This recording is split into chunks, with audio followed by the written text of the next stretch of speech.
حقیقت بات ہے. ہم تو دنیا میں اس وقت یقین کریں ان کے لیے بدوائیں نکلتی ہیں کہ جن کے ساتھ لگے ہوئے تھے یہ تو ہمیں جہنم میں پھینکنے لگے تھے, آخرت میں تو آپ غصے کو چھوڑ دیں, کیا ہوگا.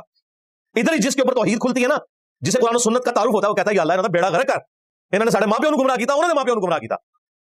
آپ ذرا امیجن کریں کتنے لوگ ہماری لائف سٹریم میں آ کے رو رہے ہوتے ہیں کہ جی ابا جی اسی طریقے سے شرک کرتے ہوئے مر گئے, ہم کنہیں بدوائیں دیں اپنے بزرگوں کو, ان کے اوپر قنوت نازلہ پڑھیں, خوش نصیب ہیں وہ لوگ. السلام علیکم دوستو, welcome to my YouTube channel سوچ کا سفر ود مزمل شاہ. دوستو ہم اپنے بزرگوں سے بہت ہی احترام اور پیار سے پیش آتے ہیں, لیکن کیا ہو اگر ہمارے بزرگ گمراہ ہوں جنہوں نے ہمیں دین کی صحیح تعلیم نہیں دی اور ہمیں دین کی طرف راغب نہیں کیا, تو کیا قیامت کے دن ہم انہیں اللہ سے عذاب دینے کا کہیں گے؟ تو اسی ویڈیو میں انجینئر محمد علی صاحب نے اس بات کی وضاحت کی ہے, تو آئیے بنا وقت ضائع کی ویڈیو کو شروع کرتے ہیں.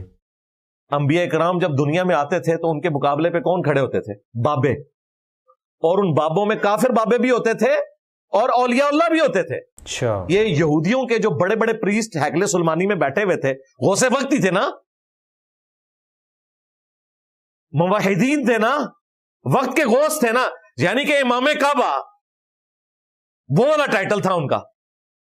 حضرت عیسیٰ علیہ السلام کا انکار کر کے مردود ہوئے, اس وقت تک تو وہ غوث وقت تھے نا. بالکل ایسے ہی. تو حضرت عیسیٰ علیہ السلام کی مخالفت کنہوں نے کی؟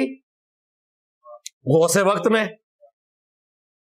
تو یہ بابے اتنی پیڑی شہن ہے کہ جب یہ ڈی ٹریک ہوں, یہ پیغمبر کی بھی مخالفت کرتے ہیں. میں اور آپ شاہی کوئی نہیں ان کے مقابلے پہ, مخالفت کے پوائنٹ آف ویو سے. ویسے تو انہوں نے لمحہ پا لیا ہے ایک ہی شاید ساڑھے اسٹوڈنٹ دے کے بھی شاید کوئی نہیں نا, یعنی اپنی ہٹ دھرمی میں یہ جس اعلیٰ درجے پہ پہنچے ہوئے ہیں اس کے مقابلے پہ عام مسلمان تو ولی ہے جو ہٹ دھرمی ان کے اندر پائی جاتی ہے. اسی لیے قرآن میں آیا سورہ حامیم سجدہ میں کہ قیامت والے دن جہنمی کہیں گے کہ اے اللہ جنوں اور انسانوں میں سے ہمارے وہ بزرگ جنہوں نے ہمیں دنیا میں گمراہ کیا, آج انہیں ہمارے حوالے کر, ہم انہیں اپنے پاؤں کے نیچے رون دیں گے کہ ان کی وجہ سے ہم گمراہ ہوئے. اچھا. اور سورۃ العذاب میں آیا کہ ہمارے بڑوں کو, ہمارے بزرگوں کو اے اللہ دگنا عذاب دے, دنیا میں ہم ان کی وجہ سے گمراہ ہوئے تھے. صحیح. حقیقت بات ہے. ہم تو دنیا میں اس وقت یقین کریں ان کے لیے بدوائیں نکلتی ہیں کہ جن کے ساتھ لگے ہوئے تھے یہ تو ہمیں جہنم میں پھینکنے لگے تھے, آخرت میں تو آپ غصے کو چھوڑ دیں, کیا ہوگا. ادھر ہی جس کے اوپر توحید کھلتی ہے نا, جسے قرآن و سنت کا تعارف ہوتا ہے, وہ کہتا ہے یا اللہ انہوں نے بیڑا غرق کر, انہوں نے ساڑھے ماں پیوں کو گمراہ کیتا, انہوں نے ماں پیوں کو گمراہ کیتا.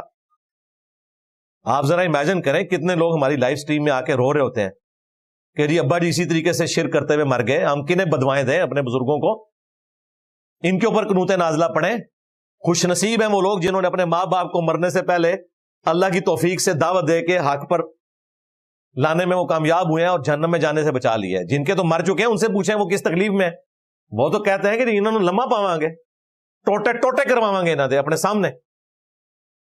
سورۃ الاعراف میں آئے کہ جب کبھی بھی کوئی جہنم میں داخل کی جائے گی نا امت, تو وہ کہے گی کہ اے اللہ ہمارے بزرگوں کو دگنا عذاب دینا جن کے پیچھے چل کے ہم گمراہ ہوئے تھے. اللہ تعالیٰ فرمائے گا تمہارے لیے بھی دگنا ہے اور تمہارے بزرگوں کے لیے بھی دگنا ہے. اچھا. کیونکہ تم بھی تو آنے والوں کے لیے بزرگ بنے ہوئے ہو نا. یہ آج جو علماء کے نام اتنے احترام سے لیتے ہیں, کیوں لے رہے ہوتے ہیں؟ کل کو انہوں نے بوڑھا ہونا ہے نا, تو ان کے نام بھی احترام سے لیے جائیں. صحیح. اسی لیے اتنی لمبی دمیں لگائیں گے, علماء کے فضائل سنائیں گے, آپ کہیں گے یار اس کو کیا اس میں سے فائدہ, بھائی کل کو اس کی داڑھی سفید ہونی ہے, یہ ساری دمیں اس نے اپنے ساتھ لگانی ہے, کیونکہ وہ جو دموں والا ہے اس نے تو قبر میں چلے جانا ہے, دمیں اس نے باہر چھوڑ جانی ہے, وہ اس نے اپنے ساتھ لگانی ہے. صحیح. تو وہ پہلے تیار کر رہا ہوتا ہے آپ کو کہ اگلی باری میری ہے. بالکل ایسے ہی. اور وہ میں نے آپ کو بتایا نا کہ جو نیا آتا ہے نا اپنا لچ فرائی کر کے جاتا ہے. تصوف میں قادری سلسلہ ایگزسٹ ہی نہیں کرتا تھا, یہ جنیدیہ سلسلہ تھا. علی بن عثمان حجویری بھی کشف المحجوب میں جنیدیہ سلسلہ لکھتے ہیں اسے, کیونکہ وہ بھی سلسلہ جنیدیہ میں تھے.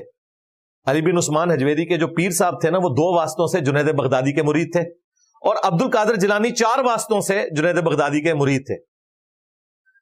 عبد القادر جیلانی کا سلسلہ ذرا تھوڑا چل پڑا تو وہ جنیدیہ سلسلہ ہی دنیا سے ختم ہو گیا. اب اس سلسلے کو قادری کہا جاتا ہے. صحیح.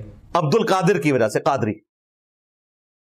لیکن انہوں نے کچھ عرصہ ہی ظاہر بادشاہی کرنی تھی, ان کے اپنے مریدین شاذلی رفاعی سلسلے شروع ہو گئے, سب کانٹیننٹ میں آئے, تو اعلی حضرت نے اپنی نسبت چلا دی رضوی. الیاس قادری صاحب کے نام کے ساتھ دیکھیں نا لکھا ہوتا ہے مولانا الیاس قادری رضوی